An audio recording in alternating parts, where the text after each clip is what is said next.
Hello and good morning to our esteemed speakers, our audience, and delegates. This is Hina from Elit's Technomedia. Welcomes you all to ninth edition of NBFC 100 Tech Summit. Today, this summit uh, will have all the esteemed partners and speakers from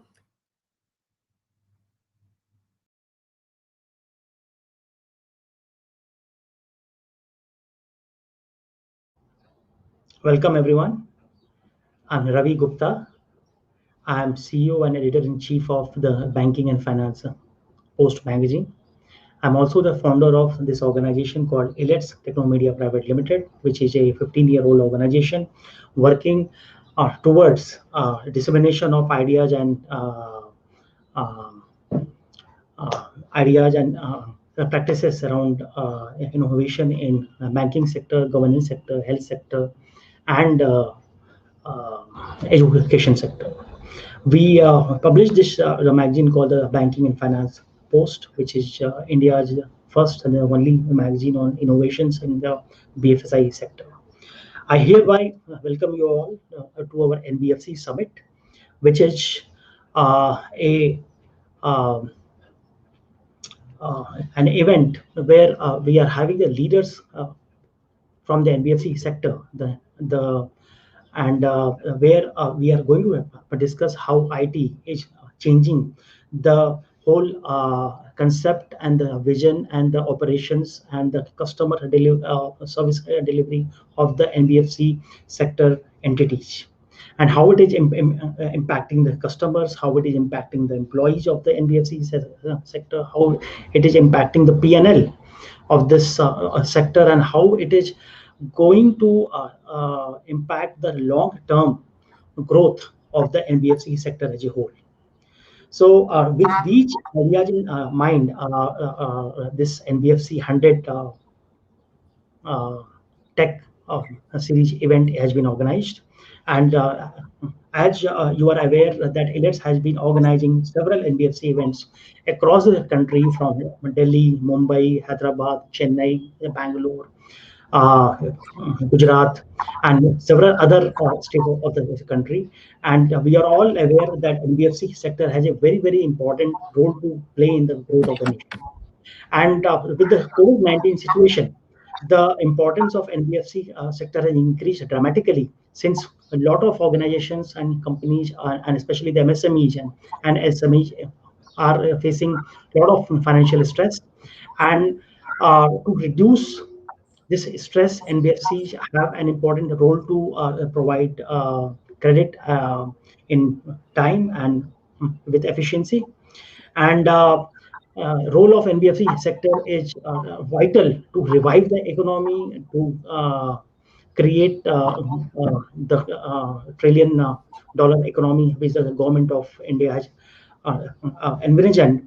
NBFC sector has a very, very important role to play, and we at ALX are very excited to bring the leaders of the NBFC sector together to discuss their vision, opportunities, and challenges. And we are excited to have our partner as SAS, which is one of the leading tech companies globally, partner with us in this conference, where experts from SAS will talk about how they are going to contribute in making the NBFC sector more tech-enabled and tech-friendly. So over to Hina, my colleague, for giving her remarks. Hina, over to you. Thank you so much, sir, for taking it over. Thank you for your remarks. Moving ahead, I would now like to invite Raman Agrawal, Co-Chairman, Finance Industry Development Council, for an industry presentation on expanding role of NBFCs in economic transformation post-COVID. Thank you, Mr. Raman Agrawal, for your presence. Now it's over to you. You can start with the presentation. Thank you, Hina, and thank you, Dr. Ravi Gupta, for this opportunity. Thank you, Let's Technomedia, for once again inviting me to address this summit. And I think I must congratulate you people for taking this initiative and holding NBFC summits regularly in different parts of the country pre-COVID, and now doing the same over the electronic media. So I think it's a wonderful effort which must be appreciated. So coming to the subject of talking about the role of expanding role of NBFCs in economic transformation post COVID. Well, as I've always been saying, NBFCs undoubtedly are the Iron Man of the financial services sector and have seen many upheavals and challenges in the past. And I think COVID, although was, as they say, a black swan event, a once in a lifetime event, obviously, because this was something it affected each and every aspect of each and every business, each and every country, each and every part of the world. So this was a very, very unique and a very, very potentially damaging kind of a challenge which we all faced. But we are fortunate enough today, now that we are in the vaccination era and vaccination is going on, I think things are have started to look up.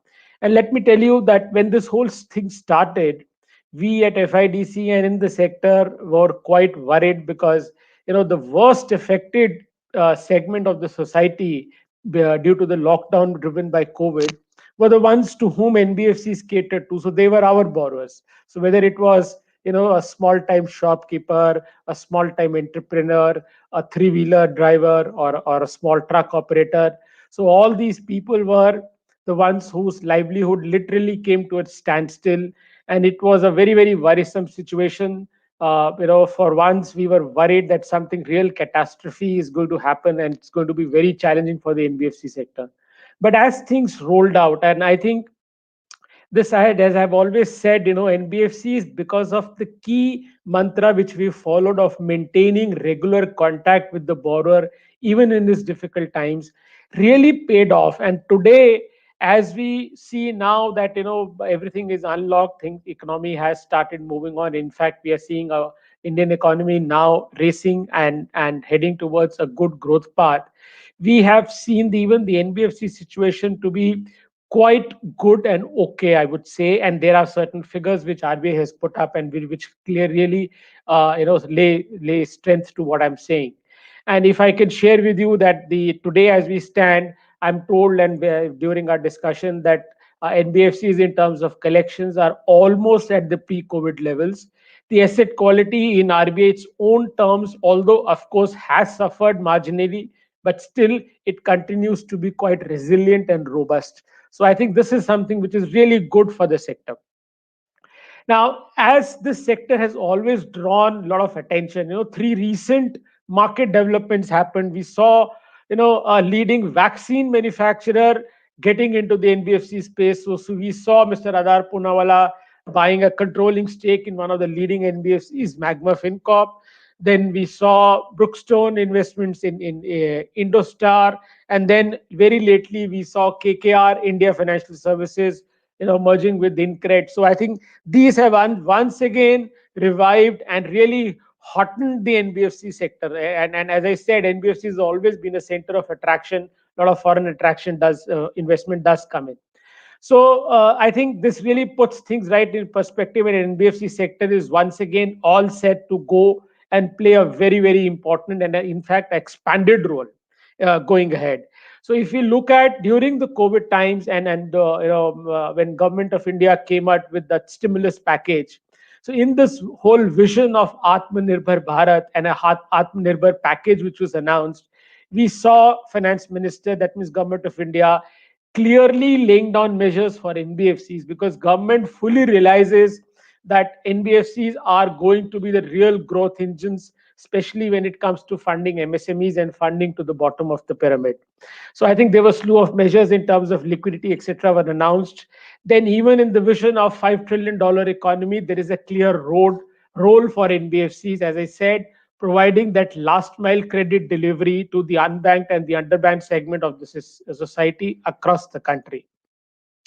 And friends, I don't know how many of you would know this, that even during these times, World Bank had sanctioned a loan of 750 million US dollars to Indian government for the development of MSME sector in India.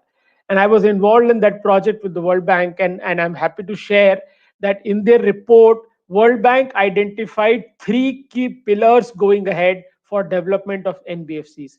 And one of the three pillars was funding by NBFCs. So I think it is the World Bank which clearly recognizes and has laid down a path for NBFCs to play an increasing role in funding MSMEs going ahead. Similarly, we saw even IMF jump in. IMF in its own projections of the GDP projections, which vary time and again, repeatedly pointed about the liquidity crisis with the NBFC sector and the need to address it, because they said NBFCs are an important part of the financial system.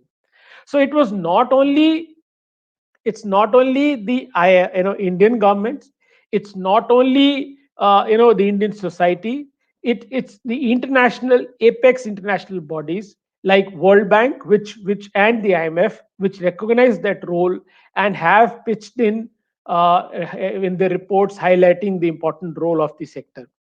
Not to be left behind, we saw Reserve Bank of India come up with some very, very important and comforting measures. I think I should take this opportunity on behalf of the NBFC sector to really put in our most sincere thanks and appreciation to both Government of India, Honorable Finance Minister, and RBI for coming up with a lot of measures which really helped, and they have really helped in this crisis times.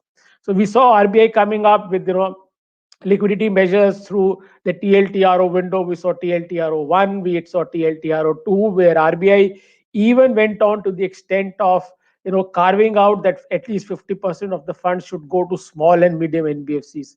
So it was a very, very important step. And then they came out with that latest on-tap TLTRO. And in the last credit policy announcement, RBI has announced that the list of eligible sectors which can avail funding from banks using the on-tap TLTRO, NBFCs have also been included in that list.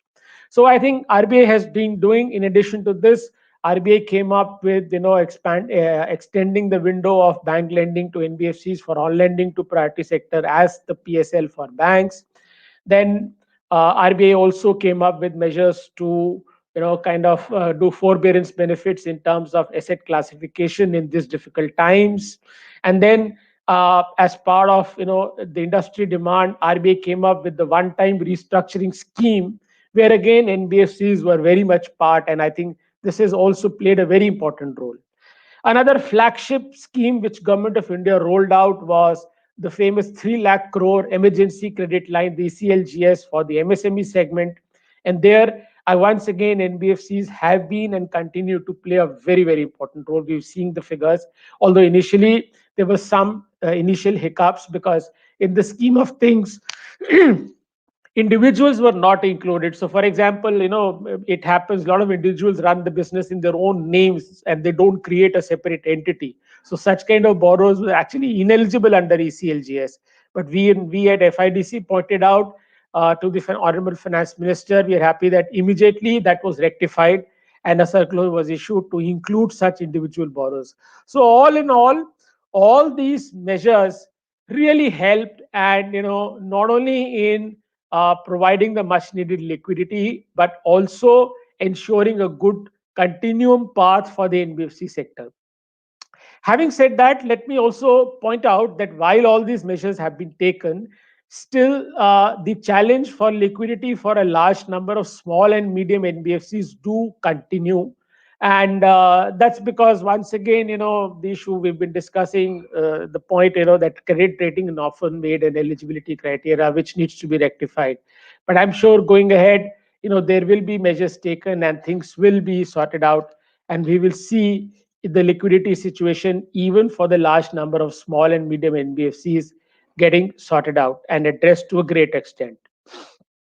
And friends, then amongst this all discussion, we also, unfortunately, because of this crisis period, saw a challenging time for some of the banks. We saw, bank failures, like we saw Yes Bank, we saw LVB, and we saw PMC, and we are witnessing one or two more cooperative banks going down under.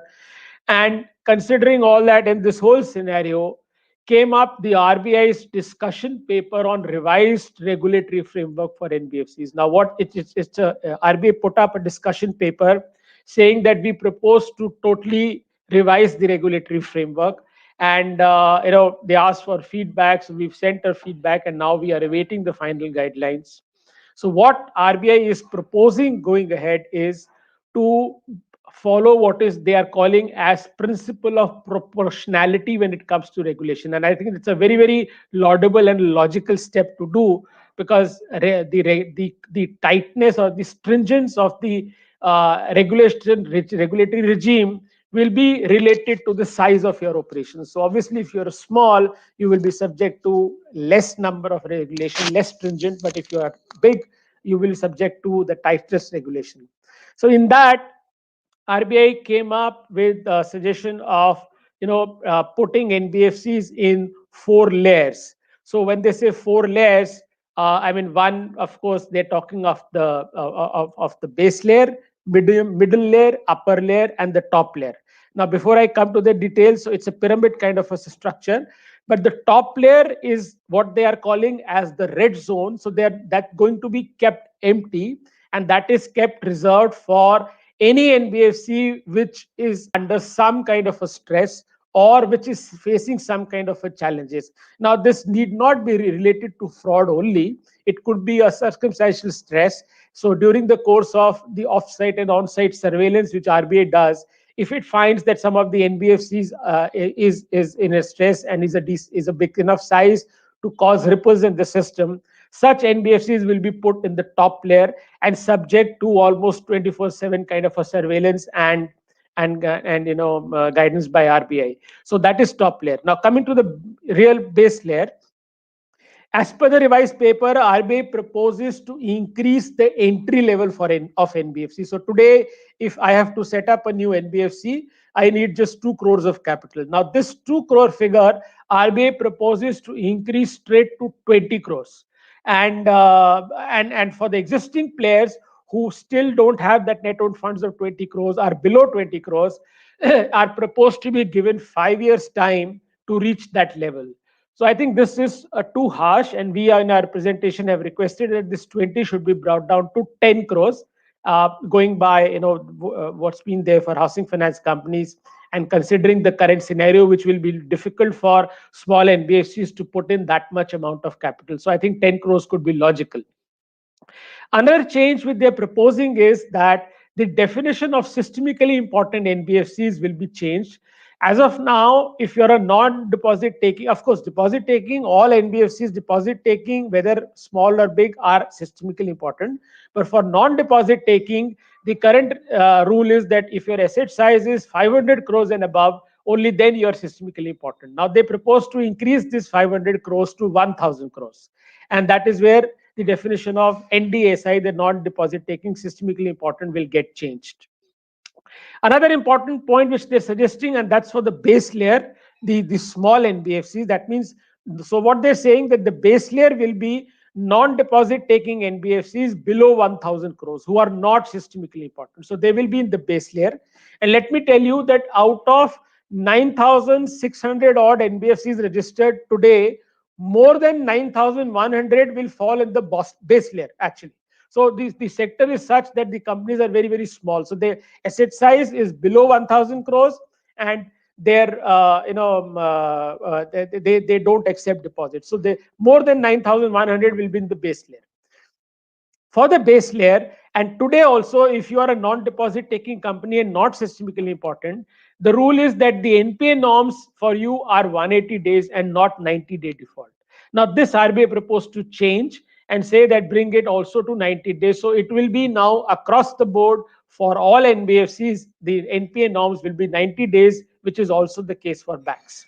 So this is the case proposed change for the base layer. For the middle layer, which will comprise of the systemically important non-deposit taking NBFCs and all deposit taking NBFCs, what RBI is proposing is that for such companies, the credit concentration norms will be related to the tier 1 capital and not your NOF. So as of now, your, how much you can lend to one particular group or one particular entity is restricted, capped as a percentage of your NOF. Instead of NOF, it will now be capped as a percentage of your tier 1 capital. So that means the limit will get reduced. Then the another proposal for middle layer is to create and have a mandatory post of chief compliance officer. So all the NBFCs in the middle layer will have to have a chief compliance officer who will be in charge for all regulatory norms, not only RBI regulations but all other regulations. He will that he or she shall be responsible. Another change proposed for middle layer is that the rotation of auditors. Currently, as per Companies Act, you need to rotate auditors after 5 years, and for NBFCs you need NDSI. You need to change the partner of the auditor firm after 3 years. Now, what RBI is going to change now is they say that after 3 years you will have to change the auditor. So rotation of auditors after 3 years, and then there has to be a cooling period of another 3 years. To reappoint that auditor, that cooling period will apply. So these are some of the changes. Then also they're proposing that middle layer companies will have to follow all the core banking solutions. So CBS will be made mandatory for the middle layer. The upper layer, which is going to be the most interesting layer, will comprise of the top 25-30 NBFCs in terms of size. So जो सबसे बड़ी 25-30 companies हैं will follow in the top in the upper layer, and these NBFCs will be subject to a regulation which will be totally at par with banks. So all regulatory regime of these upper layer NBFCs will be similar to banks, and then such NBFCs will be given an option to convert to banks. So let me clarify, it's an option, because I saw some sections of the media reporting that as if it's going to be mandatory. No, it's going to be an option that if you are in the upper layer, you can either continue to be an NBFC and be subject to regulation which will be just similar to banks, or you will have an option to convert yourself into a bank.